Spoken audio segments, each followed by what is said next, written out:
Some mothers destroy their children.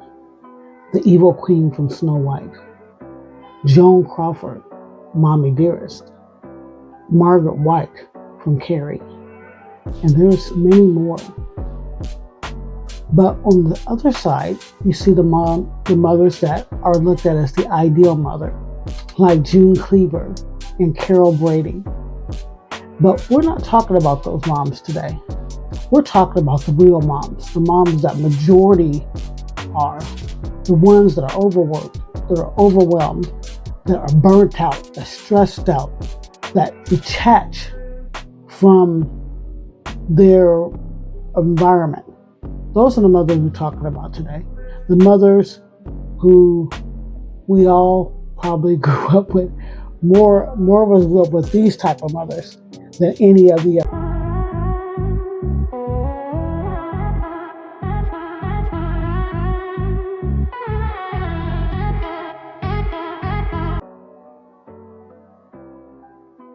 So many mothers today are overwhelmed and they feel like breaking under pressure. They're psychologically, they're burnt out. They're burnt out from doing so much work in their home. They're usually working moms. Some of them are single moms. Some of them are single adjacent. So they're not a single mom. They have a spouse, but the spouse is nowhere to be found. They're not helping with the children even if they're there. They're not helping with her in any kind of capacity. So she's pretty much might as well be a single mom. Those are the mothers that we see a lot. And the one particular movie that really shows us that dynamic is Bad Mothers. There we see Amy, who was a working mom. She took care of her kids, she took care of her house. She was present. She was there the best she could be. But her husband cheated on her and she put him out, of course, and she became pretty much a single mom now. But she was so overwhelmed and she was underappreciated. Nobody in her household seemed to care about what she went through, what she had to sacrifice to make that house work. So she just checked out. She just said, I'm just tired of being a good mom. I'm going to be a bad mom, in quotes. And she met two other women. One, Kiki, who was a stay-at-home mom, 4 children, just 4 pretty rambunctious children that created so much chaotic energy in that house. And her husband he refused to get her help. He felt that it's her job. She should be able to do this. She's the mom. She's the wife. She should be able to do this. She was so under pressure. She was so burnt out herself and she didn't know what she was going to do either. And then we had Carol, the single mom. She was pretty much the laid back, my son's all right, just a laid back mom, which is much different than these other two because they're hands-on. They're always doing the motherly duties. They decided they're going to be, like I said, the quote-unquote bad mom. And they resonated. It resonated so much with all the other women in their little city, except for the perfect moms who thought that you should be always perfect, always present, carry yourself in a certain way. But realistically, most mothers are not that. We're messy. We wear jeans and t-shirts. We don't do our hair or makeup all the time. We're those kind of moms. And they resonated with so many people. And that's another reason I love this movie. It resonated with so many moms because we understand. We understand the dynamic. And another one is Lois from Malcolm in the Middle. She Her husband and her sons, they drove her crazy. But she still maintained the house. She still maintained order in her house, even if it meant that she had to go off on somebody and she had to yell.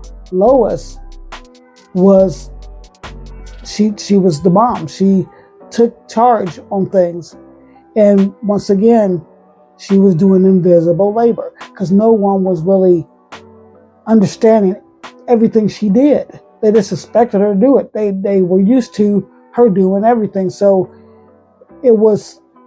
She felt just another one felt underappreciated, and that's where probably a lot of us, even a lot of you watching, may feel. And I hope that you have some kind of some help, someone out there, a support group that can help you navigate through all this pressure and being overwhelmed. And if you know someone that you see that are overwhelmed and under pressure like this, give them a hand if you can. Try to help. That's something that a lot of people, that's all they need, is maybe a kind word, a helping hand, some kind of a way to get a break from the chaos they have in their home. And if you're not overwhelmed and break under pressure, but you've already went to that next level of being detached or checked out, that's you're on a.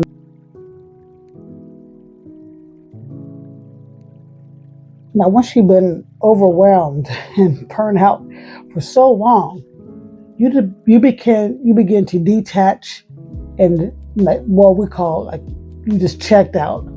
You didn't leave. You remain, but you are a little bit more detached from the chaos in the home. You may see the kids yelling and fighting and arguing, your husband's complaining about something, but you detach from it.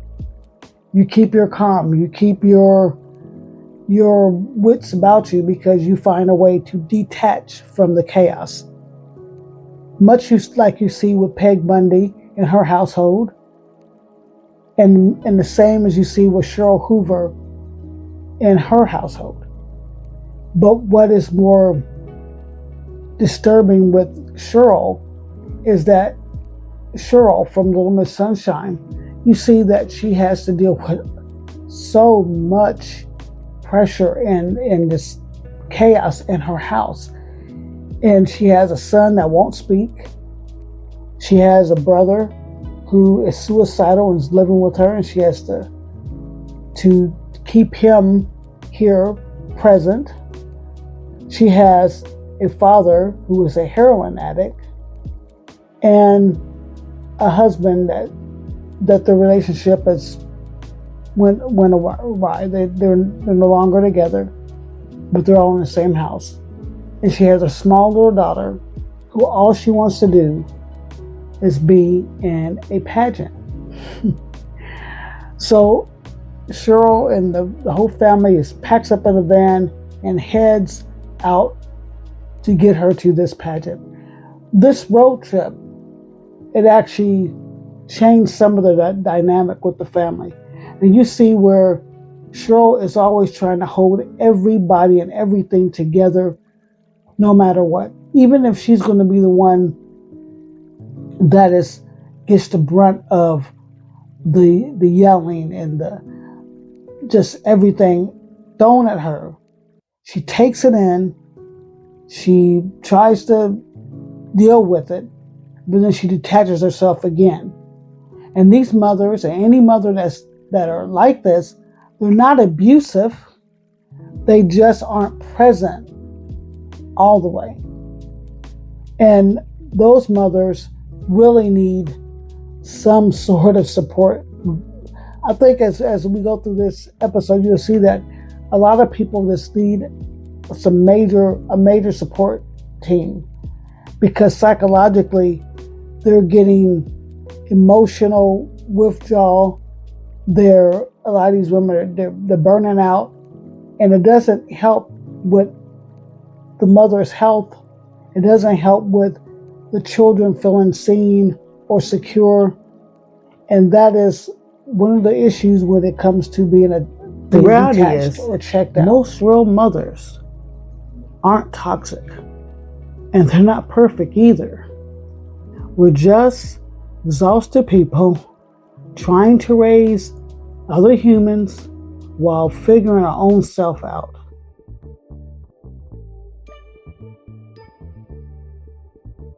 But then you have the controlled chaos mothers.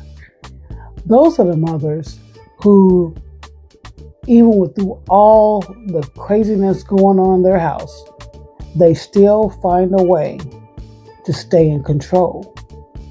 Now they may yell or go off a little bit, but most of the time they're very controlled. They want to run their house in a way that is controlled. They're not having a bunch of people going crazy.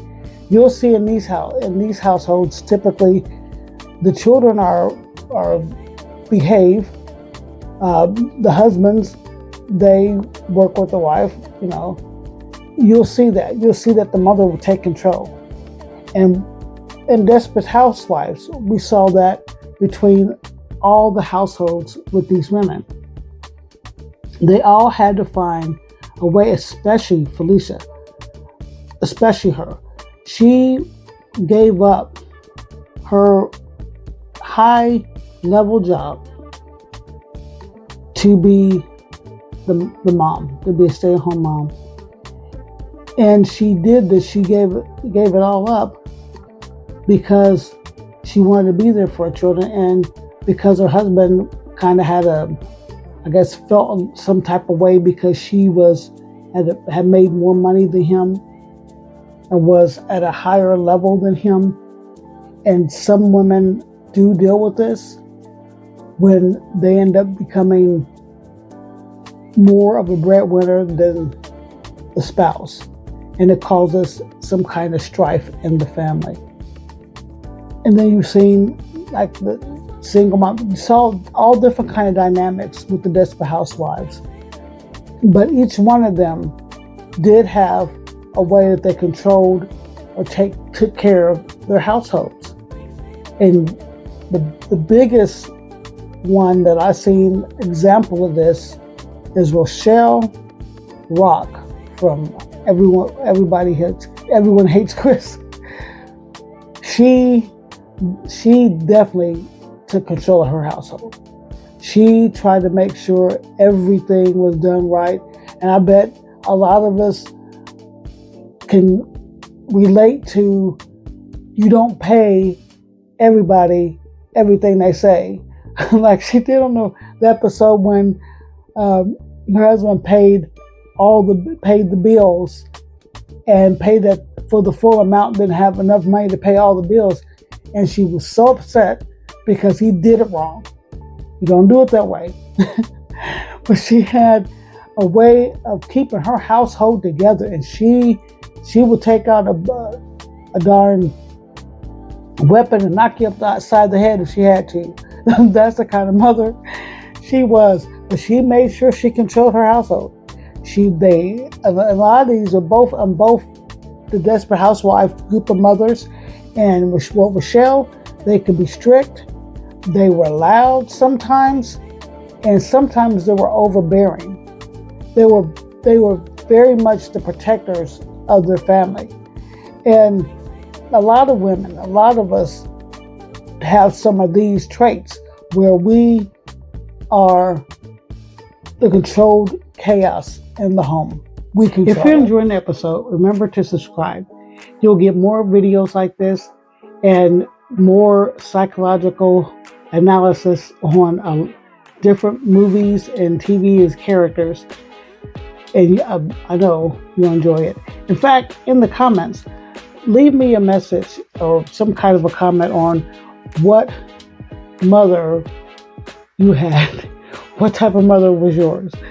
And what kind of mother are you?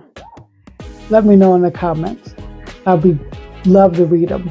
and probably add them to another episode, or maybe do a second part to this. We'll see.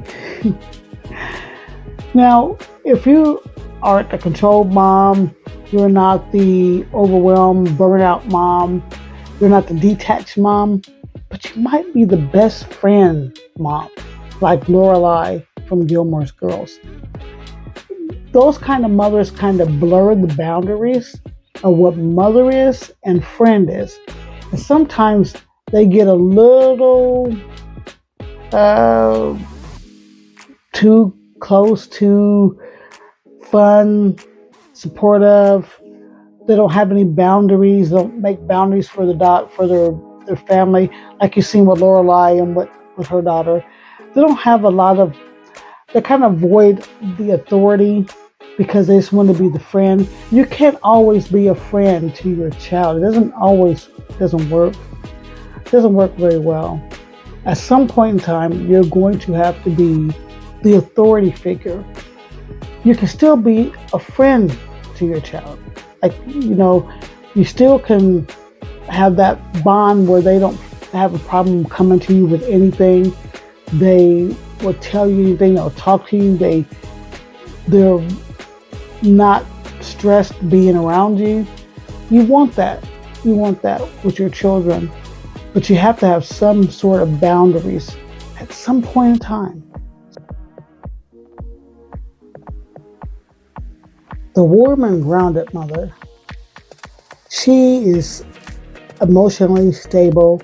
She tries to keep a household with love, and she still can control the house, but she doesn't control it with force.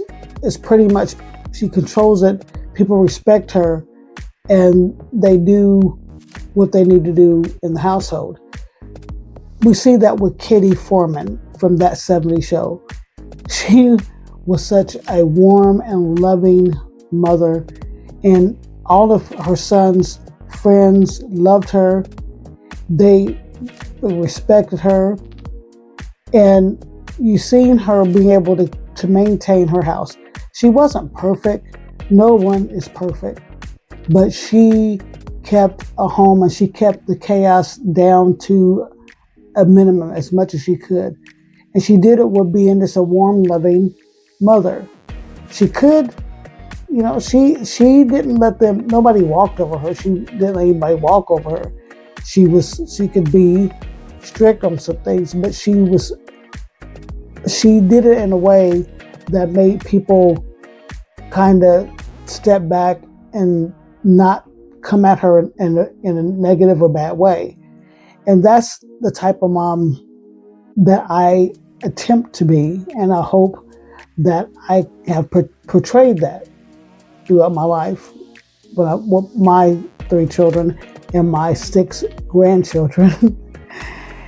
This day is such a monumental day, Mother's Day, and we honor all mothers, no matter what.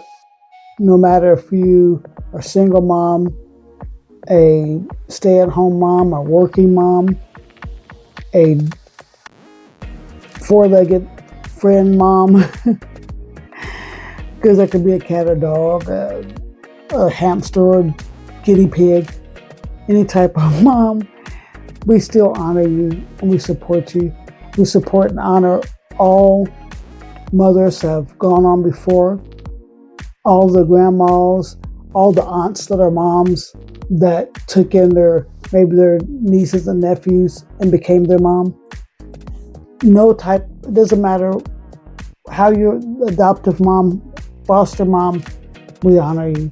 And happy Mother's Day. Look forward to the next 2, maybe 2 to 3 episodes in the series, where I'll be looking at those, what we call the destructive moms. We'll be looking at the ones that are the very good moms, or the ideal mom, and some of them that are flawed. They're flawed. They're not really bad. They're not the regular everyday mom. They do have some some things that are damaging, but they're not truly bad. We'll talk about all those. So look forward to seeing those next episodes that's coming in the series. And if you want more, take a look at the next video here on the list. See you in next.